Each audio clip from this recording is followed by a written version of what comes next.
In this mini guide, we will learn how to start career in digital marketing with no experience. If you want to easily achieve your own digital marketing lifestyle, keep watching this course till the end, because it is important you learn the basic understanding of digital marketing, so that you start it the right way. The challenge of digital marketing. Many of us got into digital marketing thinking it was going to improve our lives in major ways. You may even feel that you were promised by internet marketing gurus that your life would suddenly be easy once you took up this line of work. Digital marketing means working online, and that in turn means working from anywhere and without a boss. So of course, life will be easy. You can choose your own hours. You can work out of coffee shops or from beautiful locations. And you can do it all your own way, without someone breathing down your neck and shouting at you when you get things wrong. What's more, if you manage to achieve a passive income, then you'll be earning money even while you sleep. Passive income means generating cash from a website or a YouTube channel or through affiliate sales. It means that even as you are resting, the seeds you sowed continue to reap their rewards. So you can take time off whenever you want. And let's not forget that during all this, you will be discussing things that matter to you. Things that you are passionate about. Things that you can't wait to leap out of bed to start writing about. That's the dream of the digital marketer. Oh, and you're rich too. Dreamer, meet reality. The question you should be asking at this point, though, is that if it is that easy, why isn't everyone doing it? The answer is that, of course, things are actually a fair bit more complicated. Because most people don't wake up one day with a website getting thousands of views a day and generating solid passive income. In fact, no one manages to do that. Instead, it takes a lot of time. Likewise, it takes a lot of time to build a massive mailing list that you can use in order to make money from affiliate marketing emails. It takes a lot of time because it simply takes that long for a site to take off in a big way, or for anyone to collect that many emails. But likewise, it also takes that long simply to learn. You'll start off with your internet marketing venture not really knowing what you're doing. You'll make mistakes. You'll build a brand that you'll be embarrassed of in retrospect. And if you're anything like the vast majority of today's most successful internet entrepreneurs, then you'll probably end up scrapping your first few businesses and trying again. Trust me, I work in the industry and I know some of the biggest players very well. None of them got it right the first time. They all floundered at first with non-starter ideas and brands. That will be you. Trust me. And this is when running a business is not easy and is not fun. This is when digital marketing is hard. You were told you would be able to give up your job and start working from home right away. You were promised the world. Instead, you've done nothing but work your socks off, staying up late and giving up your free time, only for nothing to happen. And that can be crushing. What's more is that many internet entrepreneurs will never quite achieve passive income anyway. I consider myself an internet marketer, and yet a large portion of what I do involves working for clients. And let me tell you, if you work for clients, then you might as well work for a boss. Even the nicest client in the world is going to expect you to honor your deadlines to at least some degree. Even the best gigs around will sometimes involve writing about topics you hate, or designing sites that you don't massively approve of. How about all the times you don't get paid? Or the times where you're between clients and the money just isn't coming in? And when you work from home, how do you prevent yourself from going entirely mad? You know, even when everything is going well and you're getting paid for doing work that you enjoy, how do you avoid the temptation to sit in front of the TV all day? Likewise, how do you avoid the temptation to not stop working when it gets to 5 p.m.? How do you avoid the temptation to squeeze in just a bit more work and a little bit more, especially if you're getting paid by the word or by the hour? How do you manage your finances, knowing that you're always going to have different amounts of money coming in at different times? Do you have what it takes to do your own taxes? This training is here to answer all those questions for you, because there are two types of entrepreneurs. There is type A, who looks like $1 million. They have coiffed hair or luscious locks. They are dressed in a sharp suit. They talk with authority. They go on lavish holidays. Everything they say is genius, and it's clearly apparent why they earn such a high salary. Type B, though, is the other kind. Type B is the kind who is always overworked, the kind who is effectively broke, the kind who is scatterbrained because they're basically too stressed and overworked to give their everyday lives the necessary time and attention. Type B is far more common, but the job of this training is to make sure that you are Type A and not Type B. Let's go. Thinking about money and your work-life balance. Let's start this section by referencing another classic book on this subject, The 4-Hour Workweek. The 4-Hour Workweek is a highly successful book from an author called Tim Ferriss that attempts to teach people lifestyle design. This is essentially the process of rearranging your lifestyle so that it works for you, rather than working for the system. It means getting the system to work for you so that you have more free time and more money as well. The book was something of a revelation and spawned a whole movement of digital nomads who use technology to work remotely and experience adventures across the globe as they did. Since then, it has seen various new editions and sold huge numbers, but it is still mainly only being read by entrepreneurs and budding web marketers. This is a shame, seeing as the lessons it contains can be used by anyone to great effect. Read on, and let's look at some of the best financial tips you can take from it and apply to your life, even if you are happy working in an office. The problem. Tim Ferriss starts out by explaining that not all cash is made equally. Most people measure their wealth by looking simply at the amount they make per month or per year. Tim suggests that looking at the amount you make per hour makes much more sense.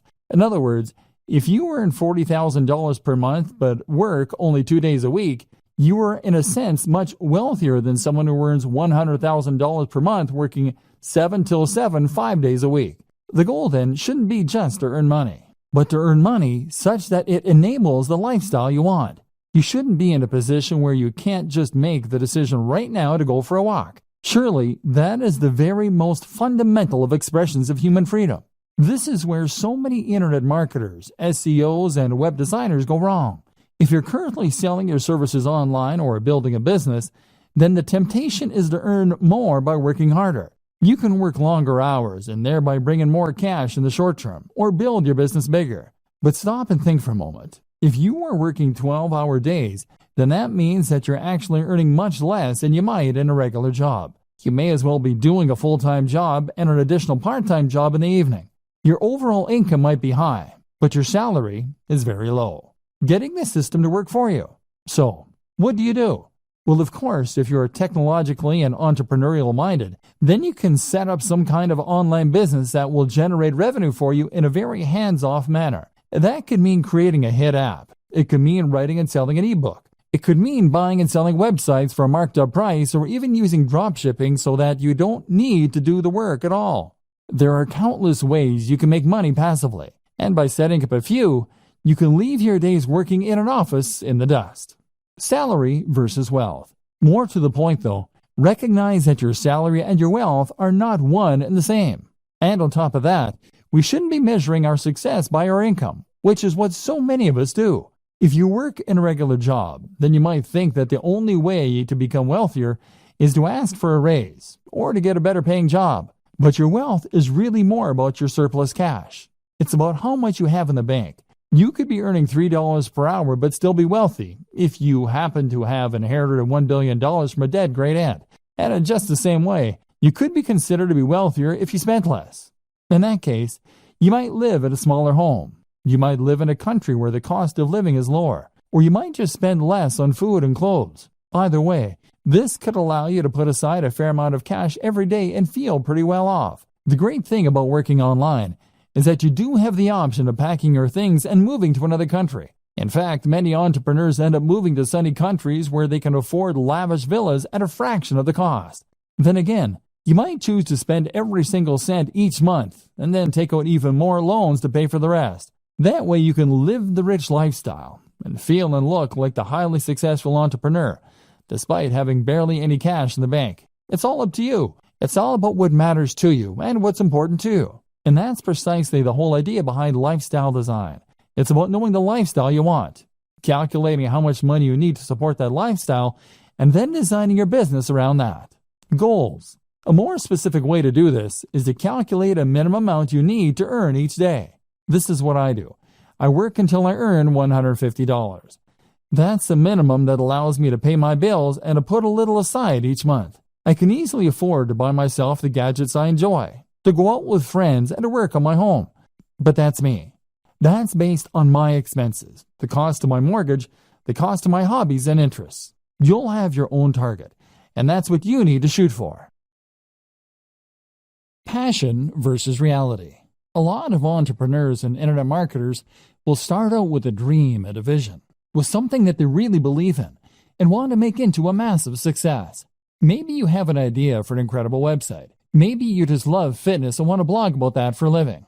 Or maybe you just get a real kick out of running a business and using technology. Whatever the case, you know what you really want to do, but it's not bringing in the cash, at least not yet. So now you have two options.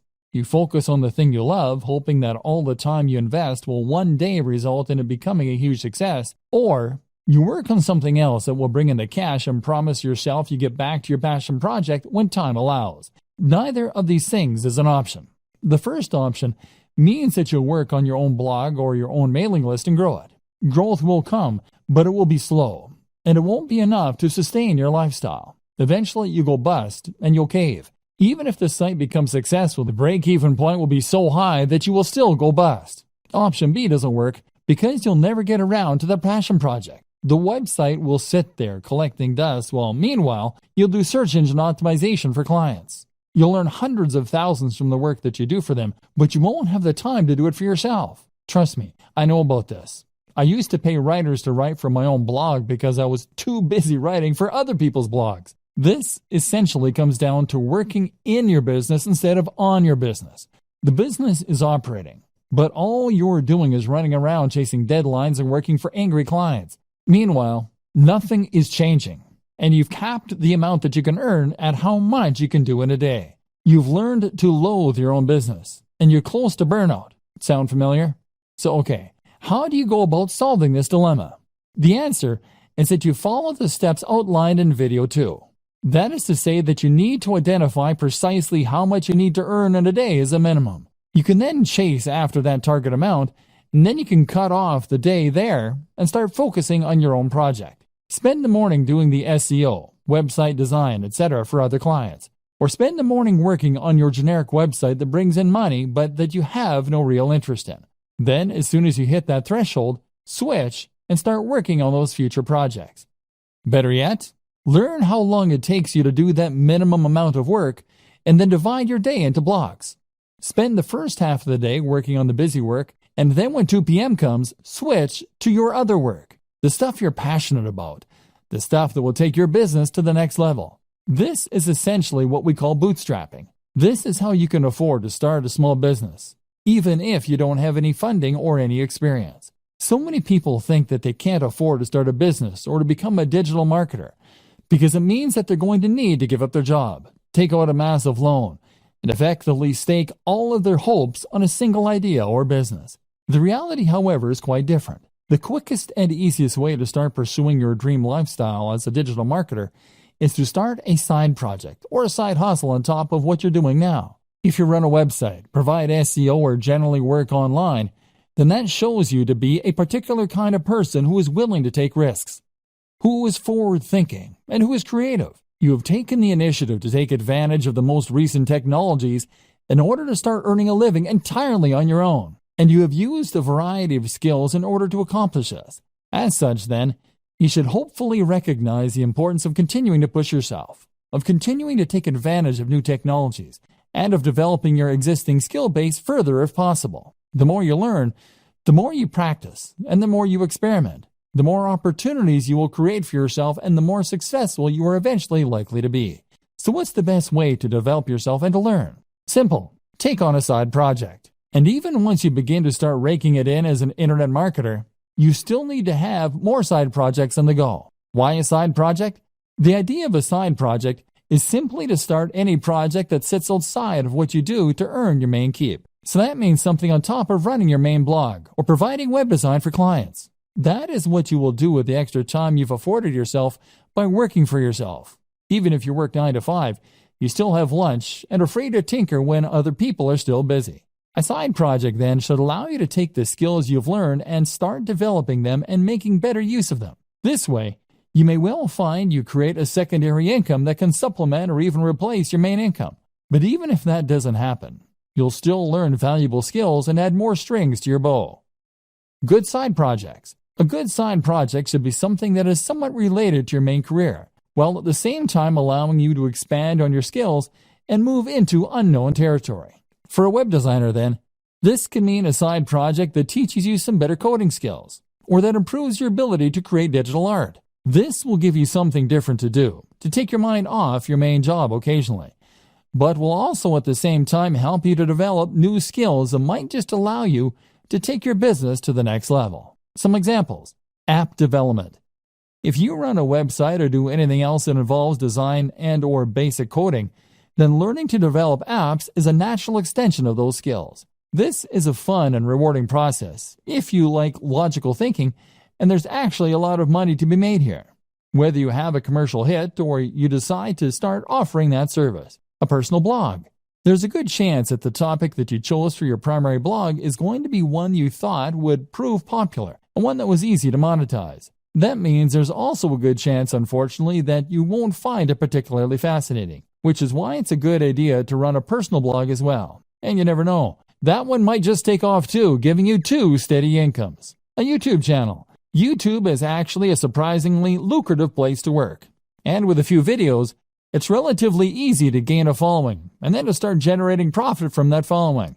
This is a very fun way to make a little extra cash, but it can also add an extra dimension to an existing site or provide more channels for marketing.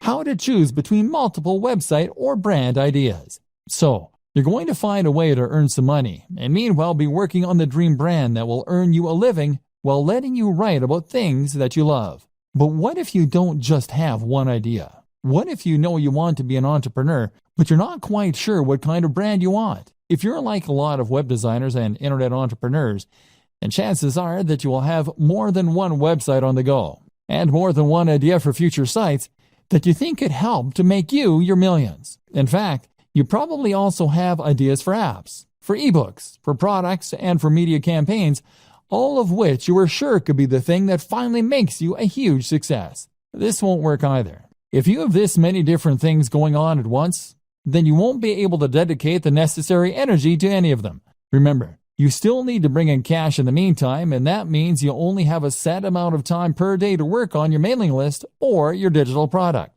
That means you need to dedicate all of that time to one site, one mailing list, or one product if it is going to be successful. The problem is, though, that you can't stick to any of these ideas. And the issue is not necessarily that you're not motivated or disciplined.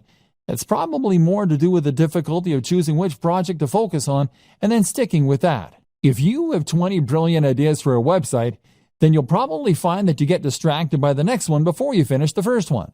Part of the problem, too, is that building a website can take so long and has so many boring elements. You may enjoy the prospect of building a successful website. You may like designing the graphics. But after hours of doing SEO and fiddling around with CSS to line everything up, you can find your enthusiasm waning. And then there's always that idea for a football site calling to you from the background. And of course, our interests have a tendency to vary and change as well. One minute we find ourselves fascinated by computer games, but then the next we're more interested in our favorite book. We end up wanting to write about and work with the thing that interests us at the time. So how do you overcome this problem? Choose what you should be focusing on, and then stay focused on the project until you see it through to completion. Weighing your options. One initial way to progress is to weigh the benefits of your various projects. Assuming that you hope to earn money from what you're doing, a good way to compare your different projects is to look at how long they will take to complete or how much you enjoy them, versus how much money they are likely to make or how likely they are to succeed. A site on football, for instance, might be your favorite topic, but at the same time, there's a lot of competition out there, so it's maybe less likely to succeed. A new social network, on the other hand, might be potentially very lucrative, but it would involve learning PHP and doing a lot of promotion. The best project, then, might be one in a small niche you have an interest in. It's quite interesting, it isn't too much of a project to take on, and it could realistically start earning you money relatively quickly. This is especially true for those purely passive forms of income, such as selling affiliate products from a sales page and pointing some PPC at it. If this is likely to start paying out soon and it won't need your input going forward, then you should prioritize finishing that quickly and then letting it continue to roll for you. By looking at which project will earn you the most money quickly and reliably, You can decide where best to direct your efforts and spend your time and thus avoid disappointment. This then allows you to gradually spend less time on the daily grind than is necessary for steady income, and to spend more time on the passion projects. Compromises. There are also a number of compromise solutions you can opt for. For instance, if you are torn between two website topics that really excite you, then the best solution might be simply to create one website on both topics. Love video games and comic books? Then how about a site dedicated to comic book computer games? Another option is always to sell on websites. If you are someone who loves building websites and doing the marketing to begin with, but you don't enjoy the process of actually running and maintaining those sites, then you might prefer to simply build sites that interest you and then sell them. This is still always going to be hard. Most of us have multiple interests and multiple ideas, and investing all your time and effort into one website or one affiliate marketing strategy means that you're putting all your eggs in one basket. The fear of failure can be so great that it prevents you from ever really trying. Fluctuating between different ideas on a whim can end up being a convenient form of procrastination in that case. And this is why you need to go for the smallest baby steps to begin with. This is why you need to focus on the types of projects that you can finish more quickly and easily. Why anyone can run a business online. So, pursuing one side project will help you to avoid getting stuck and will allow you to grow your business in a controlled manner. And it also makes a lot of sense from a financial standpoint. If you consider your initial online pursuits to be side projects on top of your main career, then this can give you the time and space you need to work on those ideas while still earning an income. Maybe you've yet to start your business. Maybe you're still considering the idea of launching a business, but you're worried that, you don't have the resources or the skills necessary. Well, I'm here to tell you that that is nonsense. In many ways, running a business is a lot like getting into shape. If you set up your own business and start being a self-made man or woman financially independent, then you will be undoubtedly making your life better, and at the same time improving yourself. But just like getting into shape, becoming self-employed is something that a lot of people dream about, or promise to do, but never actually go through with. They write themselves training programs or come up with business ideas, but then just lay them aside and end up getting on with life as normal. As with training, becoming a successful entrepreneur or startup is all about having the drive to actually go through with your plans. And I'm here to tell you that there's absolutely no reason that you can't do that. The money. Now, the first thing that you might tell me in defense of the inactivity is that starting a business requires money, and that's something not everyone has. Well, yes it does, but that doesn't mean that you can't start working towards it. For starters, not every business actually does require all that much investment. It would cost you barely anything to set up a website tonight and start attracting visitors, or to start making craft animals and selling them on eBay. This is the great appeal of being a digital marketer too. There's no real overhead other than the very negligible price of website hosting. And before you tell me that you need job security, those two examples don't take up any time either. In other words, you don't need to give up your job and pin your hopes on those plush giraffes. You can make them in your spare time and run the website mainly on the weekends. If you make your job fun, then it won't feel like you're overworked. Bootstrapping, meanwhile, is what you call it when a business raises its own funds. It might do this by coming up with two plans and two business models. Doing the first in order to raise some more guaranteed cash and thus hopefully fund the latter, which will be your side project, which is really what you want to eventually be the main source of income. Then there's crowdfunding sites like Kickstarter for earning money from the general public. And there's all manner of loans you can take out. And once you start to make progress, then you can look into getting investment dollars. This is precisely what I was discussing before when I explained the option of having two types of work you do for love and work you do for money. You can work on your new mailing list or internet brand in the evenings when you come home from work and use your regular salary to pay for things like PPC advertising. Or you can provide an online service as a digital marketer to get a semblance of the freedom that comes from being a true entrepreneur. You can perform search engine optimization or marketing for businesses and use the flexibility that this affords you in order to do some lifestyle design and to build your schedule in such a way that you can work on that passion project. Knowledge. The next thing that might be holding you back is knowledge. Business is a term that most of us associate with very serious people in black suits that went to Harvard. And as such, we tend to assume that we're not going to be able to compete with our very little knowledge. In reality, though, the best kind of business knowledge is the kind that you gain on the job. Create a website today and start selling something, and you'll find that you quickly learn what works and what doesn't. Then there's books and advisors for the rest, and you'll find that you become more confident and competent as you build up slowly. And this is one more reason that you shouldn't pin all your hopes on that one venture. It just doesn't work like that. This will take time and effort to work, and in the meantime, you're going to need another source of income. Fail fast. So, you have your main source of income and your side projects, which you're working on one at a time, to hopefully one day sustain you. Gradually, your aim is to spend more and more time on the passion projects and less time on the grind. To gradually become someone who loves what they do and who is a big picture kind of person in their own business. And this is why it's so important to focus on those quick wins early, especially passive income options. This way, you are building up your own confidence to take on bigger and bigger projects, and you're practicing your internet marketing skills in a smaller pond with lower stakes. If your first side hustle involves building a massive international brand, then you'll likely put off doing it because you won't have confidence it can work, and the idea is too scary. The time you do spend won't start to repay you for months or more likely years. But if your first side hustle is to sell an affiliate product from a landing page, that's something you can build in a few days and test. That is a minimal investment of your time and effort, and even if it doesn't work, it will be a good learning curve to help you do it better the next time.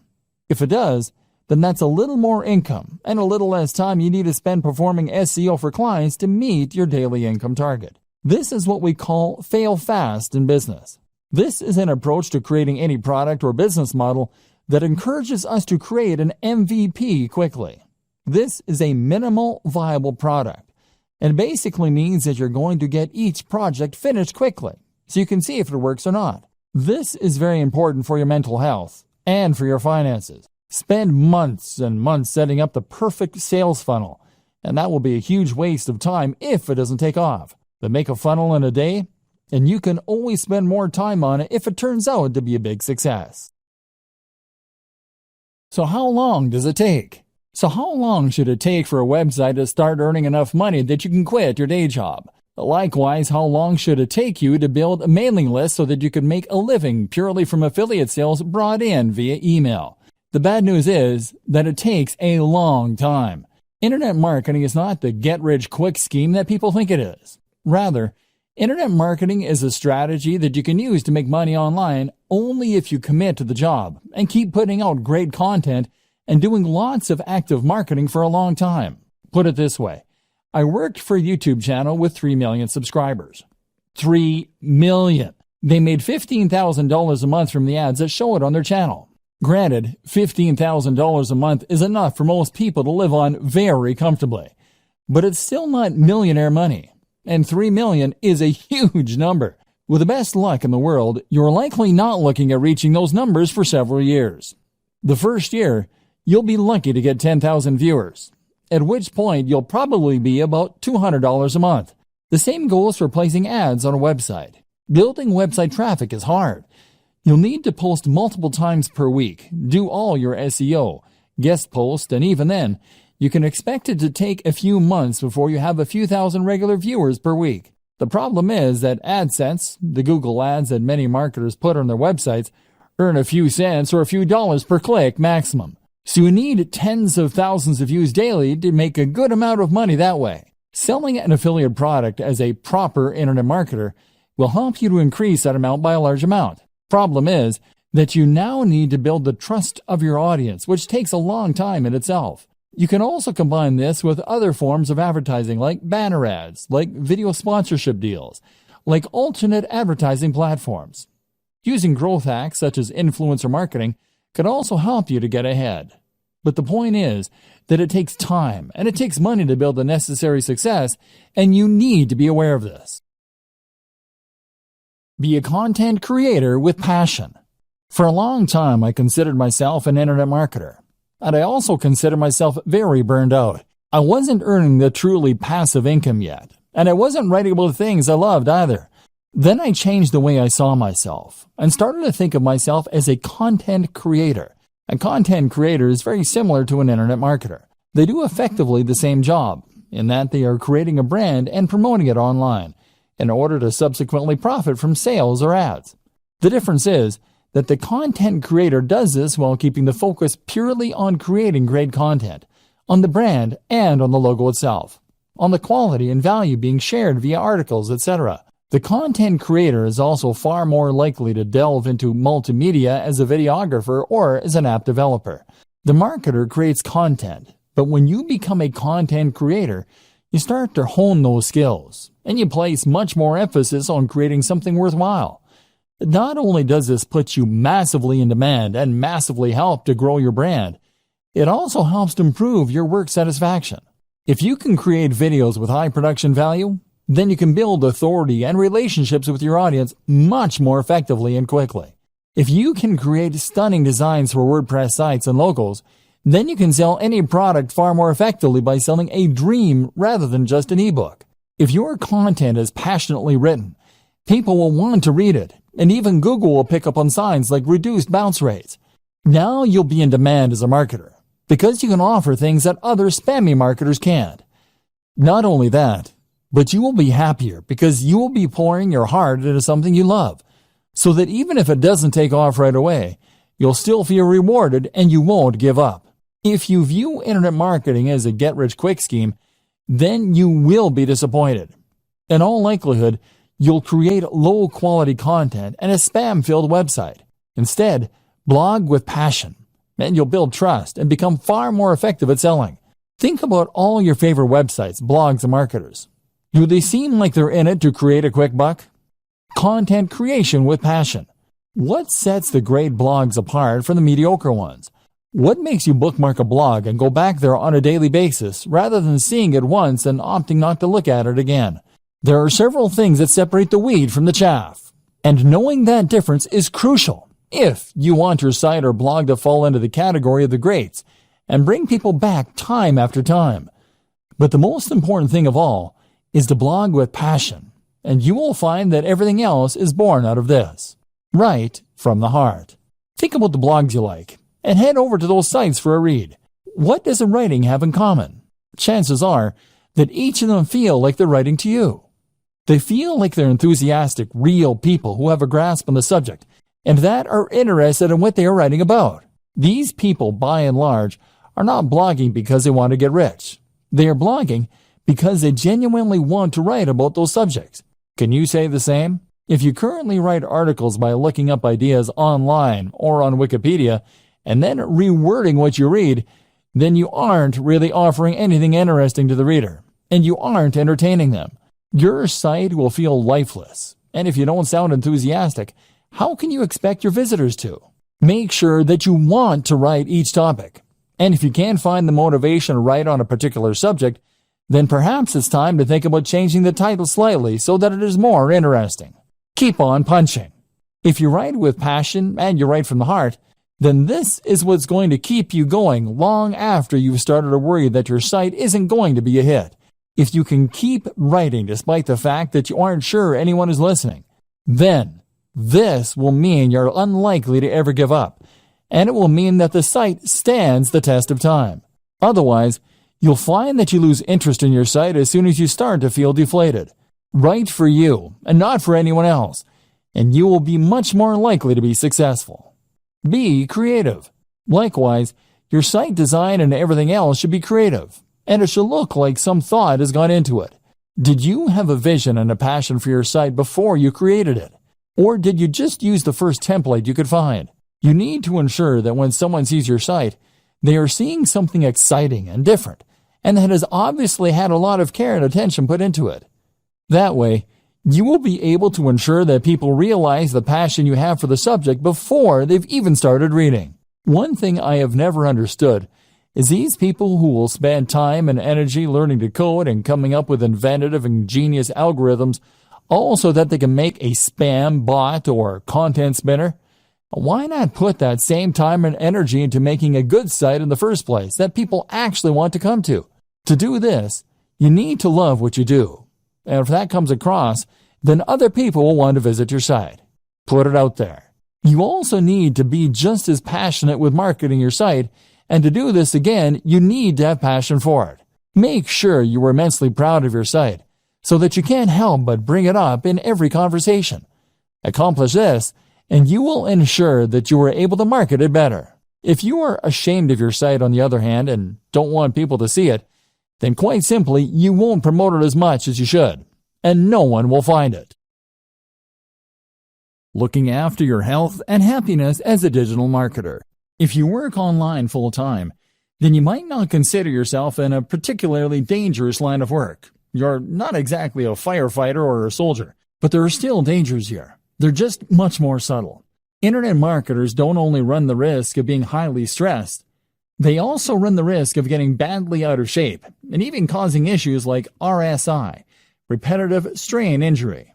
If you want to be the successful type of internet marketer that we discussed at the start of this training, the one who others perceive as a successful and polished entrepreneur who is going places rather than a washed-up bum who doesn't want a real job, then you need to focus on yourself. Not only that, but it is only by focusing on your own health that you do your best work and stand the best chance of success. Mental health. If you are a digital marketer, then you are an entrepreneur. And if you're an entrepreneur, then, as Tim Ferriss often discusses, you are at a heightened risk for bipolar disorder. This is a huge emotional roller coaster, and you will have days when you have tons of work and all your projects are going well, and days where it all just seems a waste. This is why it is so important to guard your mental health and to look after yourself, so you can continue to do your best work without becoming burned out or giving up entirely. Some things to consider. Make sure that you really do create a divide between your work and your personal time off. That means turning off your phone, having a separate email account, etc. Try meditation. This is fantastic for improving your ability to compartmentalize in your mind and for ignoring things that don't matter when you're not working. Do things you love and do it for the love. Remove the pressure from yourself. Likewise, remove the expectation that you'll be earning millions this time next year. Try to enjoy the ride. Sleep well and make sure you aren't going to bed late. Eat a healthy and nutritious diet. Exercise. This is especially important considering how static a job digital marketing is. Look after yourself. You might be working from home, but that doesn't mean you can work in the sweats all day. Remember the old adage, dress for the job you want. Take care of your appearance.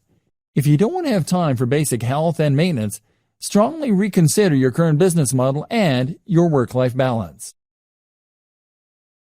The right gear and setup for staying productive. Looking after your health is important, but you can also see considerable boosts in your happiness and productivity by looking at your tech and setup. The right hardware. One tip that I absolutely recommend to all internet marketers, bloggers, and other internet entrepreneurs is to invest in good technology. When you're an internet marketer, you're essentially a one-man or woman band. That means that you are the business. Your passion projects are your R&D, and your equipment is your main computer. If you are working on a machine that takes 5 minutes to boot up, that gets hot even when it is under even a minor workload and that regularly crashes, then you absolutely must upgrade. You'll save a huge amount of time by having a computer that springs instantly to life, and you avoid those painful moments where your computer crashes and you lose all that work you've been doing. But the reasons to invest in good tech go way beyond that. They extend to the simple fact that good tech is more pleasant and enjoyable to work on. When I upgraded to the Dell XPS 15, I suddenly had a 4K screen, a blazing fast i7 processor with the GPU, a comfortable keyboard, and typing experience. All this made such a difference to my enjoyment of work, and that in turn began to be reflected in the work. I worked better because I enjoyed what I was doing more, and because I could run more software more easily than before, more options became available. Building a productive home office. If you work from home, then you're likely to have found that remaining productive and maintaining focus are two of the biggest challenges you face on a day-to-day basis. For some reason, we find it harder to work when we're not actually at work, and this often results in our mind wandering, or us finding procrastination in all kinds of places. One of the best ways to counter this effect is to design a home office that encourages focus and that we actually want to work in.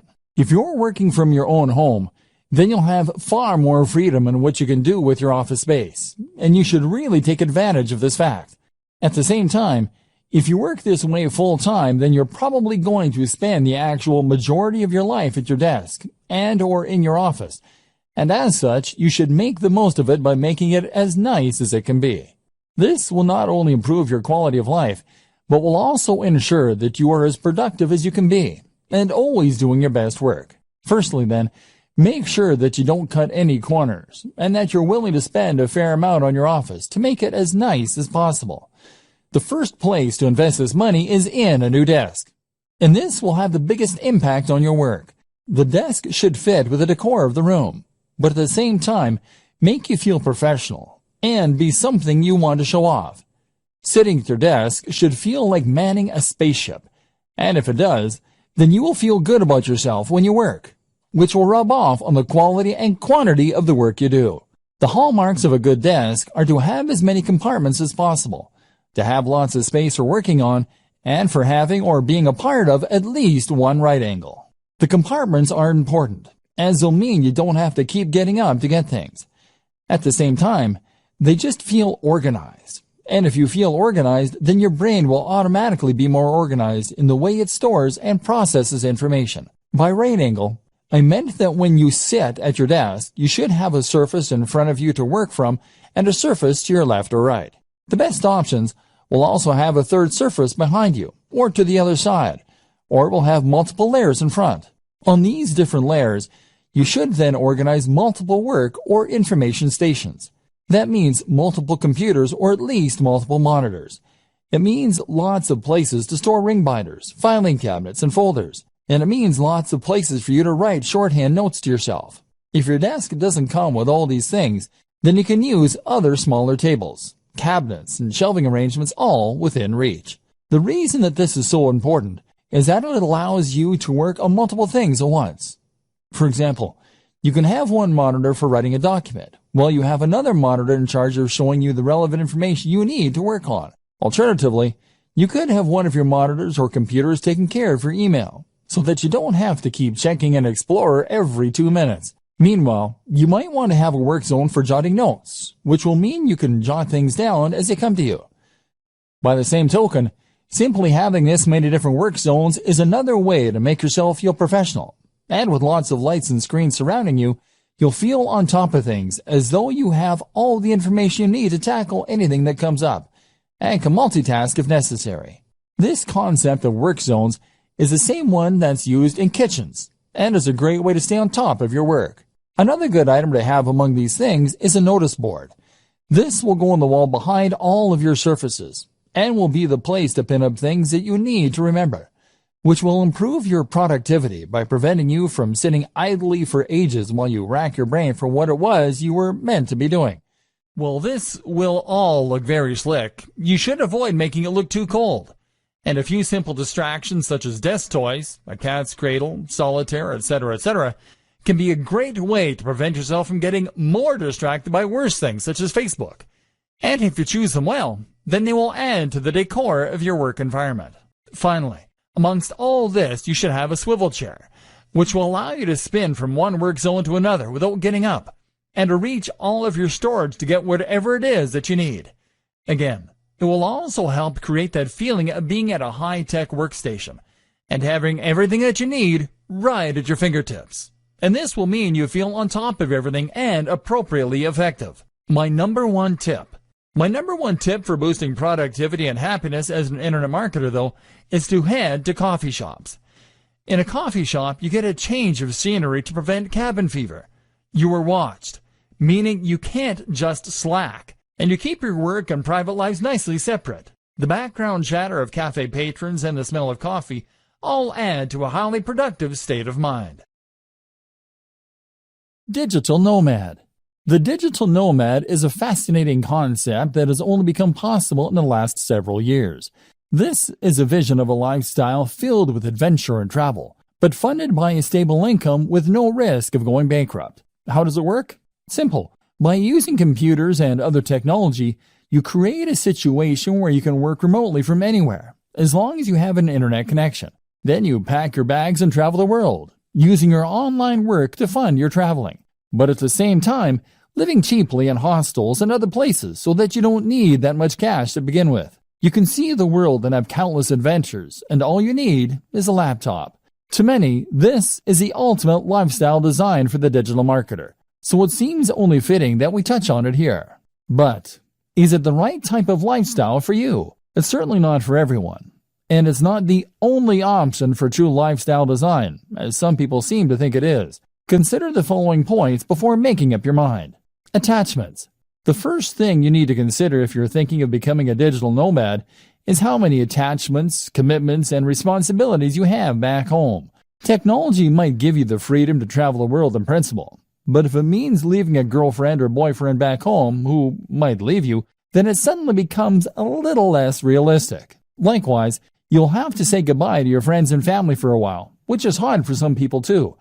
You can travel with a buddy, of course, but it will be hard to find someone who is willing to drop everything, and even this companion won't stop you from missing the people most important to you. Creature comforts. Another thing to ask is whether you are the sort of person who likes your creature comforts, or whether you think you could live without them. You are going to be staying in some pretty cheap places, and carrying as little as possible on your back. So, you should anticipate that you might have to go weeks without a shower sometimes, and that you'll rarely get a nice cup of tea the way you like it. Are you that guy or gal? Tech-savvy and entrepreneurial spirit. Remember, in space, no one can hear you scream. And in the Sahara Desert, there is no IT support. Are you going to be capable of getting your computer up and running again if it goes downhill? Will you be able to buy something that will get the job done in the flea market? And likewise, are you the sort of person who is capable of turning a profit without a boss? Are you disciplined to make yourself work when you could be out exploring a new city? And do you have the creativity to come up with the ways you can make money while you're on the road? Remember, being a digital nomad is just one form of lifestyle design. You may decide that you want to change your life by working online, but that doesn't necessarily mean you'll have to go traveling. Think about what works for you, and remember that sometimes fantasies aren't what they're cracked up to be. The program. We've gone over an awful lot in this training and talked about some high-level concepts such as work-life balance, side hustles, prioritizing workloads, and productivity tips. Now let's recap everything we've learned and put it together into a program so you are a happier, healthier digital marketer. If you are an internet entrepreneur or small business, then you will probably often feel as though your resources are being stretched to the point where you're struggling to get everything done. Chances are, you will be juggling multiple tasks at any given time and trying to decide which of your different commitments or side projects should come first. For instance, if you use bootstrapping to fund some of your larger projects, then that will mean you might well have to provide services on a regular basis in order to maintain your funding. Meanwhile, though, if you're doing that, then you will also want to make sure that you actually spend some of your time pursuing those projects that you're more passionate about too, and that could potentially be more profitable in the long term. But then you need to choose which of those projects to invest the most time in, and which to do first, all while completing various administrative tasks and dealing with the other drains in your time, such as, lifestyle design. Key to all of this is to know what you want from life and how your online business fits into this. Do you want a purely passive income that allows you to travel and forget work? Or are you happy to work hard indefinitely, as long as it's on a topic that you enjoy? More importantly, how much money do you need to live? What are your personal aspirations? How much time will it take you to earn that money? What are the different variables you can manipulate to get the lifestyle you want? At the same time, consider what you need to get your internet marketing business off the ground. With all that in mind, you can then work on how much money you need to earn, and make sure that you do that every day. Be strict, and leave time for yourself and for your passion projects. Hierarchy. If you're anything like me, then you will probably have about 20 side projects going on at any one time, as well as your main job and other commitments. This is something that was recognized at the organization I worked for last, where they said to work using the following guideline: family first, then work, then personal development. The family first thing is something that's important to remember when you're an entrepreneur. as you don't want to get so wrapped up in pursuing success that you forget the reason you wanted to be successful in the first place, which was probably to spend more time with your family and to be able to support them. Work then comes before development, which can mean personal development or R&D, because you've committed to your clients and employers when you take on these jobs, and delivering results on time is crucial for your reputation and your continued financial stability. Separating your work. The danger, though, here is that you might end up never actually getting around to the projects that you want to work on, and so fail to make any progress as a business because you'll be too busy fulfilling your day-to-day needs. To solve this problem, a good system to use is to separate your workload into distinct sections that you can then work through in sequence. For instance, you might allocate the first half of your day to your immediate pressing tasks and commitments you have to clients. Following this, you might then divide the next half of the day into administrative tasks followed by work on your projects. This would mean that you'll definitely get time to work on your projects, but on slow days or days when you have a larger than normal workload, your most crucial tasks won't be the ones to suffer. You would then also draw a line underneath your day to mark the end of your working day and to avoid it spilling over into your private life. Your family will thank you, and you'll come into work with more energy and rejuvenated enthusiasm. Organizing your projects. In terms of knowing which of your projects to work on when, you will again benefit from focusing on one side project at a time, rather than trying to divide your attention between all of them at once. To decide which of your projects you want to prioritize first, it can be useful to do some math and to look into your projected time to completion versus the potential profit of the project. In other words, then, if you have a lengthy project that is something of a labor of love for you, then you may want to deprioritize this and focus on the shorter and more immediate profitable tasks. If you finish the smaller tasks first and these start bringing in profits, then you'll increase your overall turnover much more quickly than you would working on a lengthy and risky project initially. Once you have built up some success and experience, you can then turn your attention to the more ambitious concepts. Of course, there is always the chance that if one of your smaller side projects takes off in too big a way, it could end up preventing you from ever focusing on your dream projects. While profits are important, and it's good for business to use the above method, it's equally important to make sure that any projects you spend time on fit your company's mission statement. If you can't get passionate about it, then you have no business doing it. Steps to a better lifestyle. So for the burned-out blogger or the internet marketing maniac, here are some steps to enjoying a better work-life balance. Create a business model with a stable revenue stream and a passion project. Bootstrap. Know precisely how much you need to earn to fund your lifestyle and your passion projects. Likewise, know the lifestyle you want to live and consider a digital marketing strategy to achieve that. This might mean becoming a digital nomad, but think it through carefully. Earn that amount each day, then switch focus. Work on one side project at a time. Make sure it is something that you love doing. Make sure it is something with a good risk-reward ratio. Start out with fail-fast, smaller business projects in order to learn and to start bringing in more passive income. Do not spend months and months on a sales funnel for your first project. Gradually switch the balance from the grind to those passion projects. Create multiple revenue streams. Look after your mental and physical health. Keep the mental discipline to avoid the temptation to keep working and to separate your work and your life. Meditation can be hugely beneficial. Eat, sleep, exercise. Dress for the job you want. Invest in yourself, in a great home office and a great, powerful computer for working on. Go to coffee shops to escape your own environment. You can travel more without necessarily becoming a digital nomad. Find the passion. Become a content creator more than a marketer. Don't expect overnight success. Remove the pressure. This means writing a strict schedule to define when you work on which projects, as well as when you'll finish work. And this is what all of this really comes down to. Discipline. With discipline and passion, you will be able to tame this mighty beast and make digital marketing work for you. Then, anything is possible.